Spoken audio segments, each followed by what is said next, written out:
इन्हीं का ऐसा किरदार हूं मैं कि अपने ही कत्ल के इल्जाम में गिरफ्तार हूं मैं। साथियों,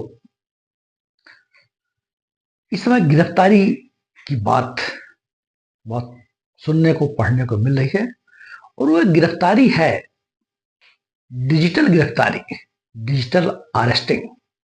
डिजिटल गिरफ्तारियां सामान्यतः जो कानून प्रवर्तन एजेंसीज होती हैं, पुलिस है, सीबीआई है, सीबीसी है, और इस टाइप के जो कानून प्रवर्तन अधिकारी होते हैं वो गिरफ्तारियां करते हैं। गिरफ्तारियों का मतलब यह है कि जो लोग समाज में रह करके किसी प्रकार का ऐसा क्राइम करते हैं या कर सकते हैं, उनको अपने नियंत्रण में ले लेना, यह गिरफ्तारी कहलाती है। ऐसी फिजिकल गिरफ्तारी के बारे में हम हमेशा से देखते आए हैं, सुनते आए हैं, लेकिन अब एक नई प्रकार की गिरफ्तारी हो रही है। इसको डिजिटल अरेस्टिंग, डिजिटल गिरफ्तारी कहते हैं। और डिजिटल क्रांति में, डिजिटल इंडिया में, डिजिटल संसार में आपने डिजिटल शब्द खूब सुना होगा। और ये डिजिटल जो है, 0 और 1 दो डिजिट से जो बाइनरी मैथमेटिक्स है उसके कैलकुलेशन से ये डिजिटल बन गया। जो मैथमेटिक्स के छात्र हैं वो इस चीज को बेहतर से समझते होंगे। और तमाम तरह की आज बहुत सारे डिजिटल प्लेटफॉर्म और डिजिटल कंपनियां दुनिया में हैं।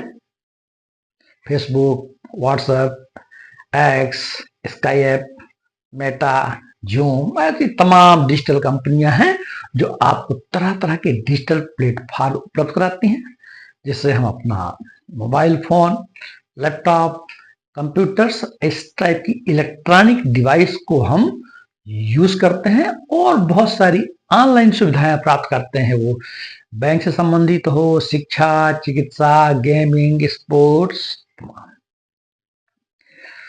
तो इन सब जो डिजिटली प्लेटफॉर्म को उपयोग करने से हमारा एक नया शब्द दुनिया के सामने आ रहा है, डिजिटल अरेस्ट।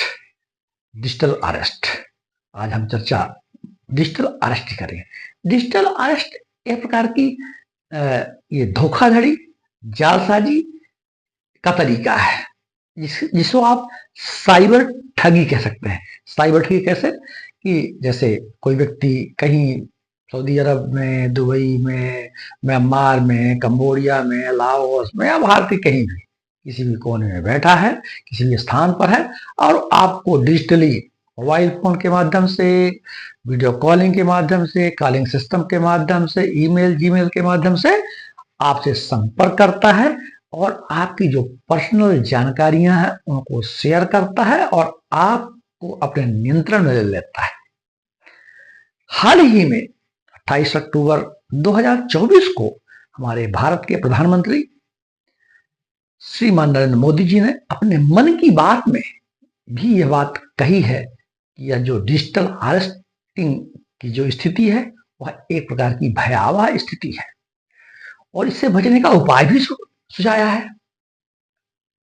रुको, सोचो और एक्शन लो, ये उपाय भी हमारे माननीय प्रधानमंत्री ने सुझाया। दरअसल ये जो डिजिटल अरेस्टिंग है, वो कोई जो लोग इस टाइप के मामले करते हैं तो कोई अपना कानून जो प्रवर्तन एजेंसीज है, जैसे पुलिस हो सकता है, सेंट्रल विजिलेंस कमीशन हो सकता है, कोई आईटी ऑफिसर हो सकते हैं, जो जो आपका टेलीफोन का जो रेगुलेटरी अथॉरिटीज है, सेबीज है, जीएसटीज है, इस टाइप के जो प्राधिकरण, जो भी सरकारी कानून प्रवर्तन एजेंसियां हैं, वो आपके पर्सनल डाटा को एक्सेस कर लेती हैं और उसके माध्यम से आपसे संपर्क करते हैं और वो आपसे कह सकते हैं कि आपके मोबाइल फोन से कई सिम कार्ड्स बने हुए हैं, आपने कोई अवैध पासपोर्ट बना लिया है, आपने कोई अवैध सामग्री आपने बुला लिया है या आपने कहीं पार्सल कर दिया है, आपका जो बैंक है, बैंक में आपकी केवाईसी ठीक नहीं है, वो अपडेट नहीं है। इस तरह कोई भी चीज जो आपको भयभीत कर सकती है और वो भयभीत करने के तरीके भी ढूंढ लेते हैं।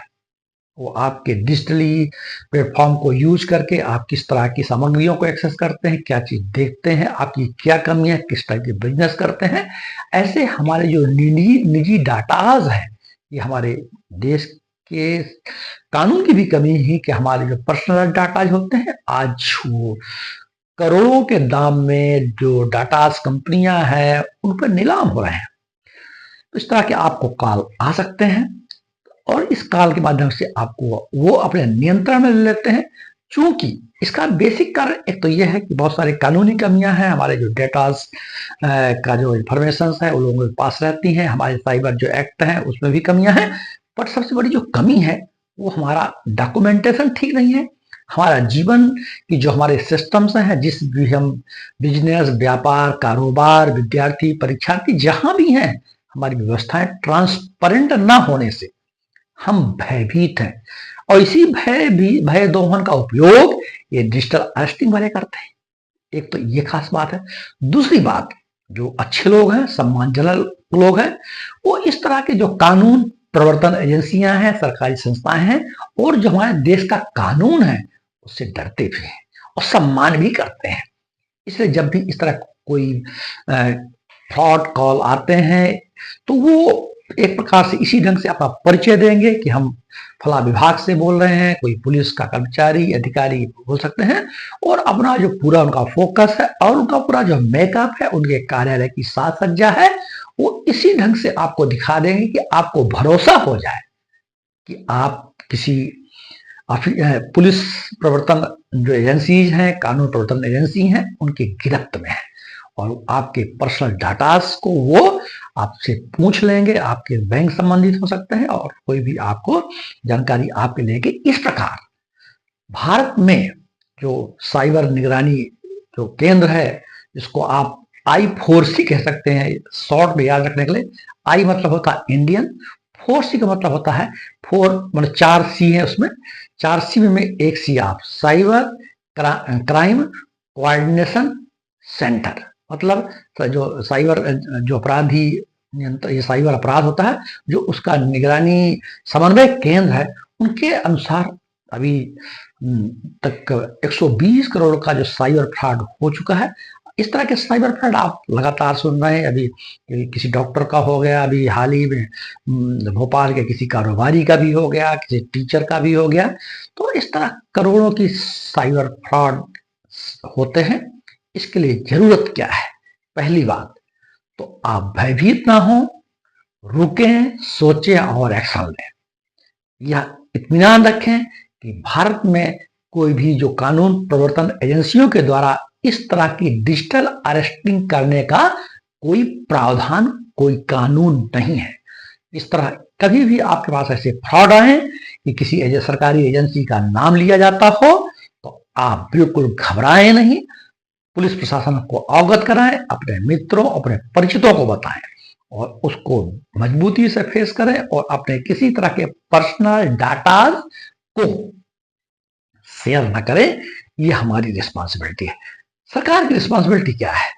सरकार की रिस्पॉन्सिबिलिटी यह है कि जो हमारे साइबर एक्ट हैं, डाटा कानून है, हमारे जो निजी प्राइवेट डाटा है वो लोगों के हाथों में ना जाए, कंपनियों के हाथों में न जाए। इसके लिए मजबूत कानून होना चाहिए और इस तरह होने वाले सभी प्रकार के साइबर क्राइम के केस रजिस्टर्ड होना चाहिए। बड़ा मुश्किल होता है कि कहाँ ये जो फोन कॉल्स आते हैं, वीडियो कॉलिंग आते हैं, स्काई ऐप के माध्यम से भी वीडियो कॉलिंग हो जाती है, व्हाट्सएप के माध्यम से वीडियो कॉलिंग्स होते हैं, तो बड़ा मुश्किल पड़ जाता है ढूंढना कि कहाँ से आए।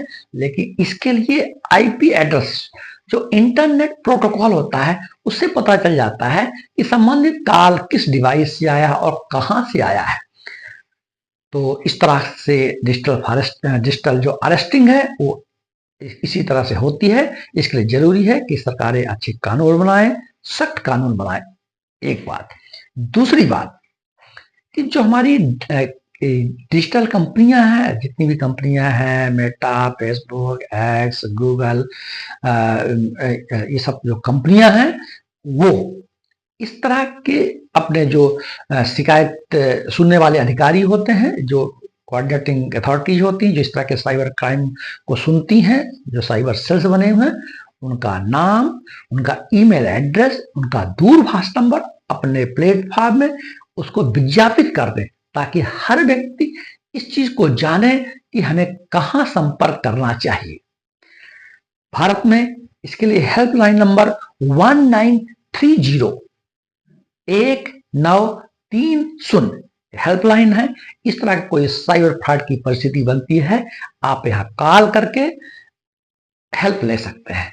तो जरूरी है कि हम किसी भी परिस्थिति में घबराएं नहीं, अपने काम को हम ट्रांसपेरेंट रखें। कानून का सम्मान तो करना है, करना ही है, साथ में बेहतर कानून भी ऐसे बनाए जाएं ताकि साइबर फ्रॉड से बचा जा सके। डिजिटल युग आज की आवश्यकता है, अनिवार्यता है, और ऐसा होगा ही। पूरी दुनिया डिजिटलाइजेशन की ओर बढ़ रही है। जन्म से लेकर मृत्यु तक, शादी से लेकर बच्चों के जन्म होने तक सब कुछ तो डिजिटलाइजेशन हो गया है। क्या क्या डिजिटल में हो जाते हैं, कितनी कितनी व्यवस्थाएं हैं। तो इसका हम सदुपयोग करें और हम साइबर फ्रॉड से बचें, डिजिटल अरेस्टिंग से बचें, और हम मजबूत बने, हम विश्वसनीय बने, और हम विश्वसनीयता को बनाए रखने के लिए शासन का सहयोग लें और शासन को सहयोग दें। आप देख रहे हैं टिप्स सिविल सर्विसेज। हमें देखने के लिए, हमें सुनने के लिए बहुत बहुत धन्यवाद। बहुत ही उपयोगी जानकारी है, इसको आप शेयर करें। अगर आपको अच्छा लग रहा है तो आप इसको आगे बढ़ाएं, और कोई कमी नजर आती है तो हमें कमी ही बताएं, हमें फीडबैक आप देंगे तो हम और भी बेहतर प्रयास करके आपके लिए बेहतर से बेहतर सामग्रियां लेके आएंगे। जय हिंद, जय भारत।